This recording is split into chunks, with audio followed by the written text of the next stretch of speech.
شاعر نے کہا ہے نا کہ پردہ ہو تو پردہ ہو، جلوہ ہو تو جلوہ ہو، توہین تجلی ہے چلمن سے نہ جھانکا کر۔ آج ہم مسلمان اپنی کامیابی کے لیے نہ تو کامل دین اسلام پر ہیں اور نہ ہم نے برادران وطن کا راستہ اختیار کیا۔ ہم نے تو کیا کیا کہ ایمان تو ہے لیکن زندگی من مانی گزر رہی ہے، جبکہ ایمان لانے کے بعد ہماری ذمہ داری یہ تھی کہ ہم عبادت پوجا اور پرستش میں صرف اللہ کی عبادت کرتے اور زندگی گزارنے میں نبی کریم صلی اللہ علیہ وسلم کا لایا ہوا دیا ہوا دین و شریعت کی راہ اختیار کرتے۔ ہم نے لا الہ الا اللہ محمد الرسول اللہ پڑھ کر کے اس بات کا اقرار کیا ہے کہ اللہ کے سوا کوئی عبادت کے لائق نہیں ہے، محمد الرسول اللہ کہہ کر کے ہم اقرار کر کے ہم نے اس بات کا اظہار کیا کہ کامیابی جناب رسول اللہ صلی اللہ علیہ وسلم کے دین پر عمل کرنے میں، اور ہم نے اقرار تو کیا لیکن عمل کرنے میں ہم کوتا ہے۔ ہمیں کامیابی کے لیے کامل دین اختیار کرنا ہوگا۔ قرآن کریم کی آیت میں نے پڑھی، یہ وہ آیت ہے جو نبی کریم صلی اللہ علیہ وسلم پر دنیا سے جانے سے کچھ دنوں پہلے نازل ہوئی تھی۔ 12 ربیع الاول کو نبی کریم صلی اللہ علیہ وسلم نے دنیا سے پردہ فرمایا، آپ کا وصال ہو گیا، اور اسی سے پہلے سفر ہے، پھر محرم ہے، اور اس سے پہلے ذی الحجہ، یہ آپ کی زندگی کا آخری سال تھا، اور حضور پاک صلی اللہ علیہ وسلم سن 10 ہجری میں حج کے لیے تشریف لے گئے، اور جب حج کی ادائیگی کے لیے آپ میدان عرفات میں تھے، جبل رحمت کے دامن میں آپ نے وقوف فرمایا تھا، تو آپ پر قرآن کریم کی آیت نازل ہوئی تھی، اليوم اکملت لکم دینکم واتممت علیکم نعمتی ورضیت لکم الاسلام دینا، کہ آج کے لیے میں نے تمہارے لیے تمہارا دین مکمل کر دیا اور تمہارے لیے تم پر اپنی نعمتیں تمام کر دی ہیں اور تمہارے لیے دین اسلام کو پسند کر لیا ہے۔ 3 باتیں ہیں، ایک تو دین کے مکمل کیے جانے کی خوشخبری ہے، ہمیں جو دین دیا گیا ہے یہ ہر اعتبار سے کامل و مکمل ہے، ہمیں زندگی گزارنے کے لیے مکمل شریعت عطا کی گئی ہے، مکمل شریعت۔ ہماری زندگی کا کوئی عمل ایسا نہیں ہے جس بارے میں ہمیں ہدایات اور رہنمائی نہ دی گئی۔ ہمیں عبادات کا طریقہ بتایا گیا، نماز کیسے پڑھی جائے گی۔ جب نبی کریم صلی اللہ علیہ وسلم معراج میں تشریف لے گئے، نمازیں فرض ہو گئی اور آپ واپس تشریف لائے تو حضرت جبرائیل آئے، فجر کی نماز اول وقت میں نبی کریم صلی اللہ علیہ وسلم کے ساتھ ادا کی، ظہر عصر مغرب عشاء اول وقت میں ادا کی، اور دوسرے دن تشریف لائے تو فجر کی نماز اخیر وقت میں، ظہر کی نماز اخیر وقت میں، عصر کی نماز اخیر وقت میں، اور عشاء کی نماز اخیر وقت میں آپ کے ساتھ ادا کی، اور بتایا کہ یہ 5 وقتہ نمازوں کے اوقات ہیں کہ فجر کا وقت شروع کب ہوگا ختم کب ہوگا، ظہر عصر مغرب عشاء کا وقت شروع کب ہوگا ختم کب ہوگا۔ ہمیں عبادت میں روزہ دیا گیا تو ہمیں بتایا گیا کہ روزہ کیا ہے، صبح صادق سے، بھوکے کھانے سے پینے سے اور خواہشات نفسانی سے رکے رہنے کا نام روزہ ہے، کہ صبح صادق سے لے کر کے غروب آفتاب تک ہمیں رکنا ہے، روزے کی نیت کے ساتھ رکنا ہے۔ تو عبادات میں مکمل رہنمائی، زکوٰۃ کیسے ادا کی، کس پر زکوٰۃ فرض ہوگی اور کتنی زکوٰۃ ادا کرنی ہے اور کن لوگوں کو زکوٰۃ دینی ہے، حج کیسے کرنا ہے، ہمیں عبادات میں مکمل طریقہ بتایا گیا۔ دوسری شریعتوں میں آپ دیکھ لو، ان کے لیے پوجا کا کوئی ایسا مکمل طریقہ نہیں ہے کہ آپ کو پوجا کیسے کرنی ہے۔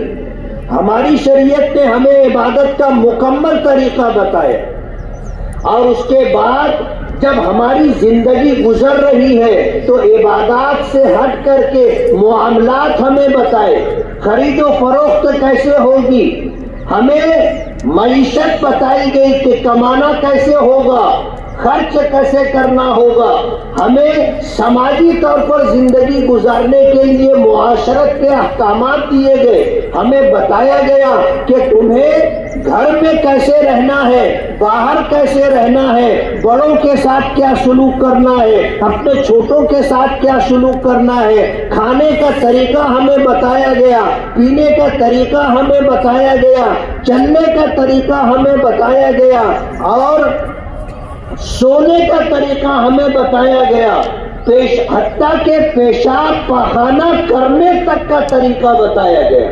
کسی دین دھرم کے اندر آپ کو مکمل احکامات نہیں ملیں گے۔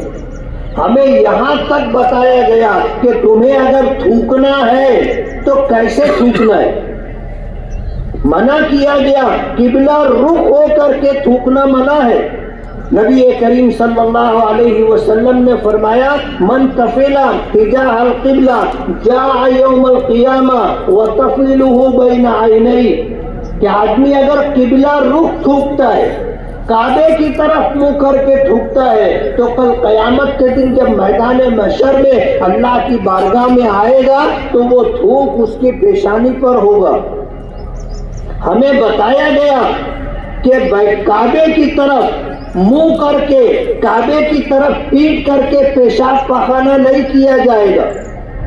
کس کی شریعت میں یہ بات بتائی گئی؟ ہمیں بتایا گیا پیشاب کرنا ہو تو بیٹھ کر کے پیشاب کرو، کھڑے ہو کر کے پیشاب کرو گے تو وہ چھینٹے اڑ کر کے تمہارے قدموں پر اور تمہارے کپڑوں پر آئیں گے۔ اور پھر ہمارے نبی نے بتایا کہ جو شخص پیشاب کرنے میں بے احتیاطی کرے گا، کل قیامت مرنے کے بعد اسے عذاب قبر سے دوچار ہونا پڑے گا۔ کس کی شریعت میں اور کس کے دین دھرم کے اندر اتنی تفصیلات؟ ہمیں مکمل دین دیا گیا ہے، اور یہ بشارت اور یہ خوشخبری جب نبی کریم صلی اللہ علیہ وسلم حج کے لیے میدان عرفات میں تھے، اللہ نے خوشخبری عطا کی کہ الیوم اکملت لکم دینکم، کہ آج کے دن تمہارے لیے تمہارا دین میں نے مکمل کر دیا۔ اب ہمارا زندگی کا سارا عمل ہم کیسے انجام دیں گے ہمیں بتا دیا گیا، ہماری کامیابی اور ناکامی کیسے اور کہاں ہوگی ہمیں بتا دیا گیا ہے۔ اگر ہم اپنا دین، اپنی شریعت چھوڑ کر کے یہ چاہیں کہ ہم کو کامیابی مل جائے تو اس سے ہٹ کر کے ہمیں کامیابی نہیں ملے گی۔ ہمیں اپنی سوچ درست کرنی ہوگی۔ اور کتنی عجیب و غریب بات ہے، ہمارا پروردگار ایک ہے، ہمارا نبی ایک ہے، ہمارا قرآن ایک ہے، ہمارا دین ایک ہے، اس کے باوجود ہم میں جتنا اختلاف ہے شاید دوسری قوموں میں اتنا اختلاف ہے۔ ہمارا معبود ایک، ہمارا نبی ایک، ہمارا قرآن کتاب الہی ایک، ہماری شریعت اور دین ایک، اس کے بعد ہم میں اختلاف ہے، اور یہ اختلافات الگ الگ شکل میں۔ یوں تو تم سید بھی ہو، مرزا بھی ہو، افغان بھی ہو، تم سبھی کچھ ہو، بتاؤ تو مسلمان بھی ہو۔ آج علاقائی طور پر ہم بٹے ہوئے ہیں، لسانی طور پر ہم بٹے ہوئے ہیں، برادری میں ہم بٹے ہوئے ہیں، جبکہ ہمارا سب کچھ ایک ہے۔ ہم اگر مانتے ہیں تو ایک پروردگار کو۔ قرآن کریم ہمارے لیے کتاب الہی اور دستور حیات ہے، ہمارے پیغمبر قیامت تک کے لیے زندگی کیسی گزاری جائے گی ہمیں بتا دیا ہے، اس کے باوجود ہم میں اختلاف ہے۔ ضرورت ہے اتحاد کی، چھوٹی موٹی باتوں میں مزاج کا اختلاف کہو، بات کا اختلاف کہو، رہے گا، لیکن ان اختلافات کو ختم کرنے کے لیے ہمارے پاس بنیاد ہے، ہمارے پاس شریعت ہے، ہمارے پاس قرآن ہے، اور ہم انہی بنیادوں کے اوپر اپنے اندر اتحاد پیدا کر سکتے ہیں۔ اتنا بڑا مجمع جو عیدگاہ پر آتا ہے، ہم ان کو یہی پیغام دے سکتے ہیں۔ قربانی حضرت ابراہیم علیہ نبینا علیہ الصلاۃ والسلام کی سنت ہے، اور ہماری یہ قربانی کا عمل بھی کوئی ہمارا ایجاد کیا ہوا نہیں ہے کہ ہم نے یا ہمارے کسی بڑے نے ہم کو بتا دیا کہ یہ کرنا ہے تو ہم کرنے لگ گئے، نہیں، یہ ہماری شریعت کا ایک حصہ ہے۔ نبی کریم صلی اللہ علیہ وسلم نے ہمیں قربانی کے مکمل احکامات دیے ہیں، ہمیں بتایا گیا ہے کہ اگر بکری اور بکرے کی قربانی کرنی ہے تو اس کی عمر کم سے کم 1 سال مکمل ہونی چاہیے، اگر 1 دن بھی کم ہوگا تو یہ جانور قربانی میں چلے گا نہیں، اور یہ جانور بے عیب ہونا چاہیے۔ عیب دار جانور ہوگا اس کی قربانی نہیں قبول ہو، قربانی نہیں ہوگی۔ اگر بھینس اور بھینسا ہے، پچھلے دنوں جب قانون نہیں بنا تھا گو ونش کا، تو اس سلسلے میں بچڑا ہے، گائے ہے، اس کی بھی قربانی ہوتی تھی۔ اس کے لیے 2 سال عمر مکمل ہونا ضروری ہے، دانت ہو نہ ہو 2 سال کی عمر ضروری ہے۔ فقہا نے لکھا ہے کہ جو جانور گھر پر چارہ کھاتے ہیں، جنہیں کاٹ کر کے چارہ دیا جاتا ہے، ان کے دانت دیر سے گرتے ہیں اور دیر سے آتے ہیں۔ جنگلوں میں جو جانور چرتے ہیں، جنہیں اپنے دانتوں سے چارہ کاٹنا پڑتا ہے، اکھیڑنا پڑتا ہے، ان کے دانت جلدی گر جاتے ہیں اور جلدی آ جاتے ہیں۔ ہمارے گھروں میں بھی بعض بچوں کو دانت جلدی آ جاتے ہیں، بعض بچوں کو دانت دیر سے آتے ہیں۔ تو دانت ایک علامت ہے، ایک اشارہ ہے۔ جانور کے لیے 2 سال عمر ہونا ضروری ہے، اور اگر اونٹ کی قربانی کر رہے ہیں تو اس کے لیے مکمل 5 سال کی عمر ہونا ضروری ہے، اور اگر 1 دن بھی کم رہا تو قربانی نہیں ہوگی۔ اور یہ تفصیل میں اس لیے دے رہا ہوں کہ یہ ہماری شریعت کی خوبصورتی ہے۔ ہماری شریعت نے اگر ہمیں کوئی عمل دیا ہے تو مکمل رہنمائی کی ہے، ہماری مرضی پر نہیں چھوڑا ہے کہ تم کو جو سمجھ میں آئے اور جیسا سمجھ میں آئے وہ کر لو۔ الیوم اکملت لکم دینکم، اسی بقرعید کے موقع پر حج کے دن اللہ کے نبی صلی اللہ علیہ وسلم پر یہ آیت نازل ہوئی۔ مفسرین نے لکھا ہے، مفسرین نے یہ بات لکھی ہے کہ اس آیت کے نازل ہونے کے بعد حلال اور حرام کے کوئی آیت، کوئی حکم نہیں آیا، شریعت مکمل کر دی گئی۔ اور ہم کسی کو تکلیف دینے کی نیت سے قربانی نہیں کرتے، ہم تو یہ قربانی اپنے پروردگار کو راضی کرنے کے لیے، خوش کرنے کے لیے دیتے۔ اور یہ طریقہ تمہارے درمیان بھی ہے۔ جب کالی ماتا کی مندر بت پر اور درگا دیوی کے لیے تم بکرے ذبح کرتے ہو اور بھینسیں اور بھینس ذبح کرتے ہو، تو یہ بھی تو قربانی کی ہی ایک شکل ہے۔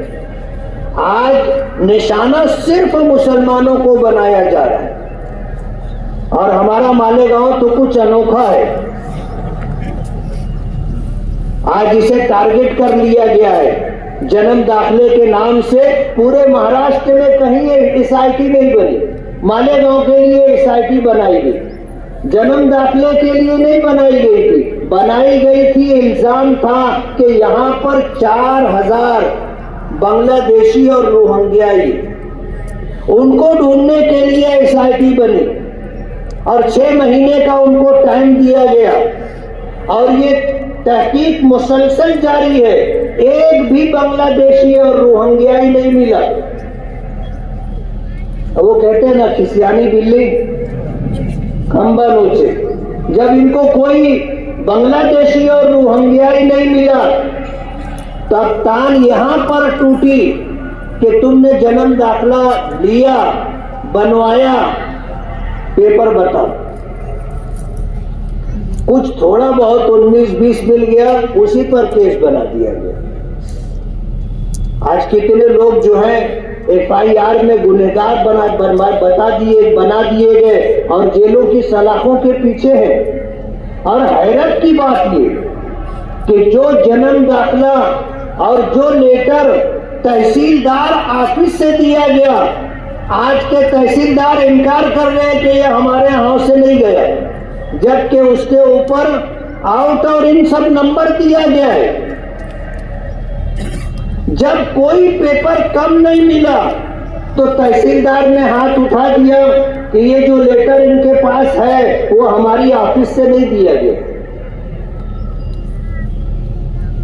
اب یہ تو کوئی بات نہیں، SIT کے جو ذمہ داران ہیں میں ان سے آج عیدگاہ کے موقع پر براہ راست تو ان سے یہ کہنا چاہتا ہوں کہ یہ ہمارے ساتھ زیادتی ہو رہی ہے۔ اگر ایک آدمی 10 آدمی کہتے ان کے لیٹر کے متعلق تحصیلدار آفس سے یہ کہا جاتا کہ بھئی یہ لیٹر ہمارا دیا ہوا نہیں ہے، جبکہ اس کے اوپر صحیح بھی ہے اور سکہ بھی ہے، آؤٹ ورڈ نمبر بھی ہے، سب کچھ ہے، اب کارروائی ان کے خلاف کرنی ہے، کوئی راستہ نہیں ملا، تحصیلدار صاحب نے کہہ دیا کہ یہ لیٹر ہم نے نہیں دیا۔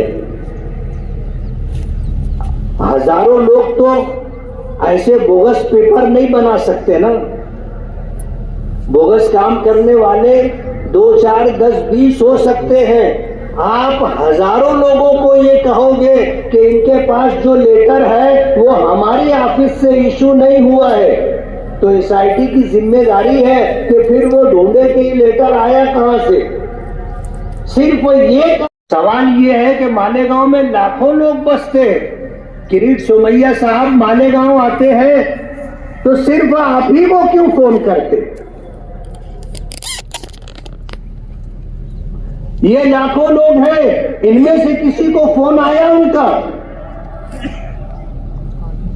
ہم پر لادی گئی مصیبت ہے، اور کہتے ہیں نا کہ دل کے پھپولے چل اٹھے سینے کے داغ سے، اس گھر کو آگ لگ گئی گھر کے چراغ سے۔ اچھی بات نہیں ہے، اچھی بات نہیں ہے۔ اگر ہمارا گھر جل رہا ہے تو پڑوس میں آپ کا بھی گھر ہے،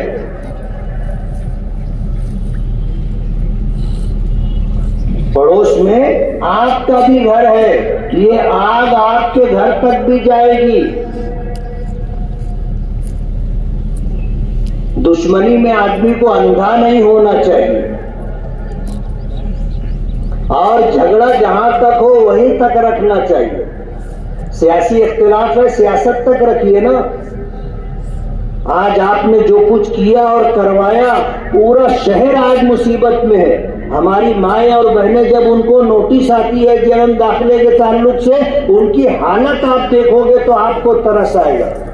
ان کے بدن پر کپکپی ہوتی ہے، انہیں اس بات کا ڈر ہوتا ہے کہ کہیں ہمیں جیل میں نہ ڈال دیا جائے، اور یہ سب کچھ آپ کا کیا کرایا ہے، یہ اچھی بات نہیں ہے۔ مالیگاؤں شہر کے ساتھ آپ کا جو سلوک ہے یہ ناقابل معافی ہے۔ ہمیں تو آپ نے، وہ کہتے ہیں نا کہ چور اگر گھر کا راستہ دیکھ لے تو پھر ہمیشہ ڈر لگا رہتا ہے نا۔ ایک مرتبہ آیا تو پھر اس کو راستہ معلوم ہو جاتا ہے، پھر وہ موقع کی تلاش میں رہتا ہے، جب موقع ملے گا آ کر کے چوری کرے گا۔ تو آپ لوگوں کو مصیبت کے لیے راستہ بتا رہے ہو، اچھی بات نہیں۔ آج مالیگاؤں میں جس طرح حالات بنائے جا رہے ہیں اور جس طرح مالیگاؤں کے لوگوں کو ٹارگٹ کر کے پریشان کیا جا رہا ہے، میری گہار ہے سرکار سے کہ سرکار ہمارے ساتھ انصاف کرے، کسی کے کہنے پر نہ چلے۔ آپ کے پاس جھوٹی باتیں پہنچائی گئی کہ مالیگاؤں میں 4000 سے زائد بنگلہ دیشی اور روہنگیائی ہیں، اگر اس میں سچائی ہوتی ایک آدھ تو مل جاتے، ایک آدھ تو مل جاتے۔ سرکار کو سوچنا چاہیے، ہمارے حکمرانوں کو سوچنا چاہیے کہ جو الزام لگایا گیا تھا اگر اس میں 1% بھی سچائی ہوتی تو ایک آدھ تو بنگلہ دیشی یا روہنگیائی مل جاتے۔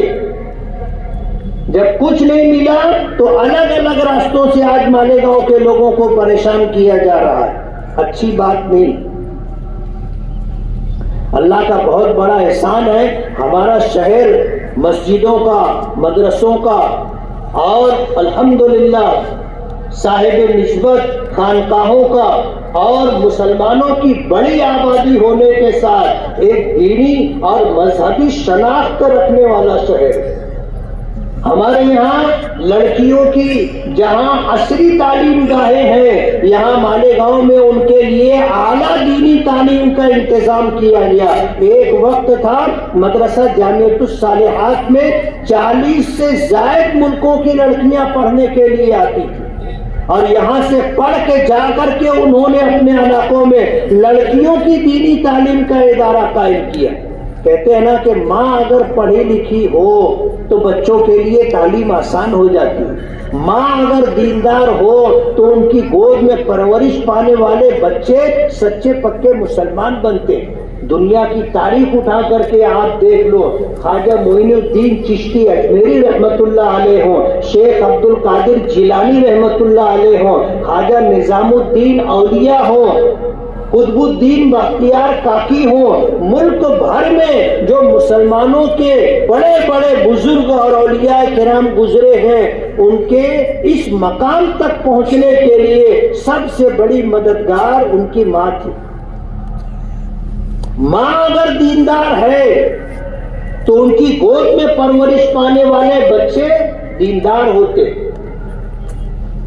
دنیا میں ان کو عزت کا مقام ملتا ہے۔ تاریخ اٹھا کر کے دیکھ لو، ہر کامیاب مرد کے پیچھے آپ کو کسی عورت کا ہاتھ ملے گا۔ نبی کریم صلی اللہ علیہ وسلم نے حضرت خدیجۃ الکبریٰ رضی اللہ تعالی عنہا سے نکاح کیا تھا، اللہ نے آپ کو نبوت عطا کی تو حضرت خدیجۃ الکبریٰ رضی اللہ تعالی عنہا نے اپنا تمام مال نبی کریم صلی اللہ علیہ وسلم کی خدمت میں پیش کر دیا۔ تعلق سے ایک قاعدہ بنائے کہ کوئی ان کے بارے میں بدزبانی نہیں کر سکتا، اگر کوئی بدزبانی کرے گا اس کے لیے سزا رکھی جائے۔ خیرہ غیرہ نتھو خیرہ اٹھتا ہے اور ہمارے پیغمبر کی جو ہے ذات کو نشانہ بناتا ہے، ان کی اہانت، ان کی بے حرمتی اور بے عزتی کا راستہ اختیار کرتا ہے، جبکہ دنیا اس بات کا اعتراف کرتی ہے کہ 100 بڑے کامیاب لوگوں کی جب فہرست بنائی گئی، اور یہ فہرست تو مسلمانوں نے نہیں بنائی، غیروں نے بنائی، تو اس میں 1 نمبر پر اگر کوئی شخصیت آئی تو وہ جناب رسول اللہ صلی اللہ علیہ وسلم کی شخصیت تھی، جن کا بچپن بھی بیدار، جن کی نوجوانی بھی بیدار، جن کی جوانی بھی بیدار، اور جن کی ادھیڑی بھی بیدار، اور جن کا بڑھاپا بھی بیدار۔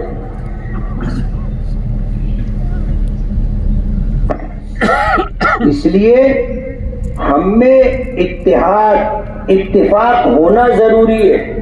جہاں ہم الحمدللہ عصری تعلیم کا ریشو بڑھا ہے، دینی تعلیم کا ریشو بڑھا ہے، میں آپ سے یہ کہنا چاہتا ہوں کہ دین و شریعت پر آپ عمل کیجئے، انشاءاللہ آپ کی دنیا بھی بنے گی، آخرت بھی بنے گی، دنیا میں بھی آپ کامیاب رہیں گے اور آخرت میں بھی انشاءاللہ کامیابی آپ کے شریک کار ہوگی، آپ کے ہم رکاب ہوگی۔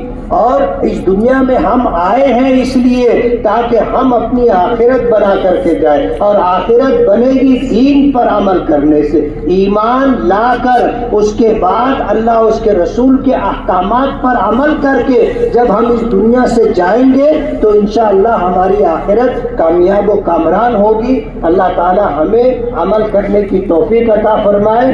اور آج اس موقع پر جمعیت علماء مالیگاؤں کی طرف سے اہلیان شہر کو خصوصاً اور ملک بھر کے مسلمانوں کو عموماً عید الاضحیٰ کی مبارک